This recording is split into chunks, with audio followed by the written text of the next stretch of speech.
One thing that you need to know about fairy tales is that a lot of things end up getting recycled. The Grimm's fairy tales were collected by brothers Jacob and Wilhelm Grimm in the early 1800s, but there are stories similar to ones that they collected which can be heard in variations from England all the way to Japan. Ideas, characters, and tropes get switched around until ultimately you end up with the story that we have for today. The story is called The Wolf and the Seven Little Kids, which is to say by kids we mean goats. Once upon a time there was an old mother goat who had 7 little kids. One day she told them all that she was going out into the forest to look for something to eat. She warned them not to open the door for anyone, particularly the local wolf, who apparently had a reputation for blowing down houses and eating helpless children and grandmothers. She told them to be careful because the wolf would try to trick them to get inside of the house, but told them that he would easily be recognizable by his rough voice and his black-haired feet. The kids promised that they wouldn't open the door for anybody except her, and the old mother goat went out to the forest to look for food. Naturally, of course, it wasn't long before there was a knock at the door, and the kids went to see who it was. And a gruff voice told them to open the door and let him in because it was the wolf pretending to be their mother. The kids wisely refused to open the door, but not so wisely told the wolf that the reason they weren't opening the door was because he had a rough voice and that was how they knew that he was the wolf. So the wolf went into town and he bought some chalk and he ate the chalk so that his voice would sound all soft and powdery.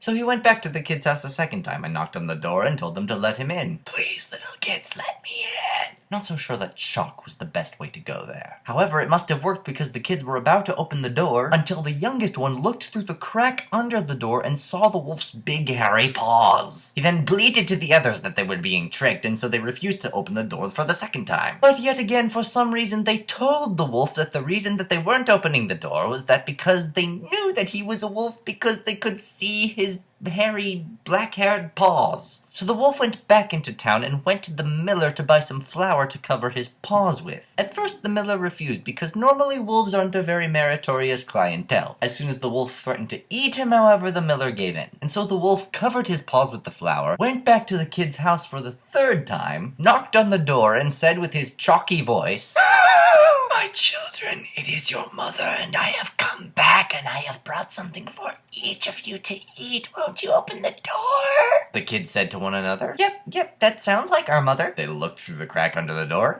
Yeah, he has white feet. Paws. Not hooves, but paws. And so they opened the door. And no sooner was the door open when the wolf leapt inside and roared in his chalky wolf voice, "Now I will eat you."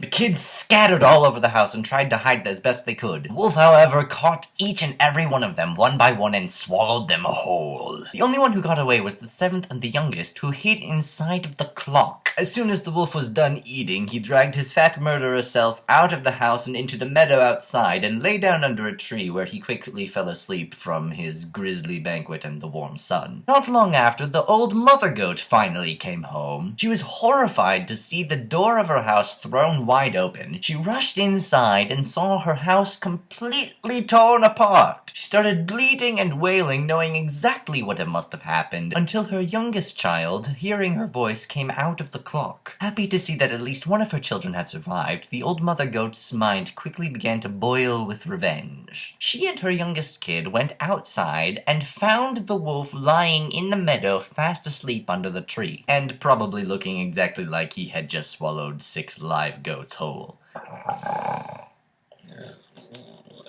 Mother Goat was just thinking about how she was going to murder his wolfy face when she suddenly saw something move inside the wolf's stomach. Thinking that there might be a chance that her children were still alive, she sent her youngest child back to the house to go get scissors and thread. As soon as she had the scissors, she cut the wolf's stomach open. I do not know how this did not wake the wolf up. Do not ask me. It has bothered me ever since I read Red Riding Hood for the first time. It still makes no sense. Let's just go with it. So old Mother Goat cuts the wolf open. All of her kids leap out unharmed because in his greediness, the wolf had swallowed all of them whole. Man, 6 whole mutton dinners and he didn't even stop to enjoy it. She then sent all of her children to go and get the biggest rock that each of them could carry. She put the rocks inside the wolf's stomach, then sewed him back up, and they all walked away and went back into the house and started cleaning up, I guess. Sometime later, the wolf woke up. He was feeling very tired, sore, and thirsty. He dragged his rock-filled gullet over to the well where he intended to pull himself up a drink. He lost balance, fell into the well, where the stones dragged him below the surface, and he drowned. So the family of goats was avenged, and they all lived happily ever after. The end. And that, my friends, is the story of the wolf and the 7 little kids. It's pretty much a cross between Little Red Riding Hood and 3 Little Pigs, except with goats.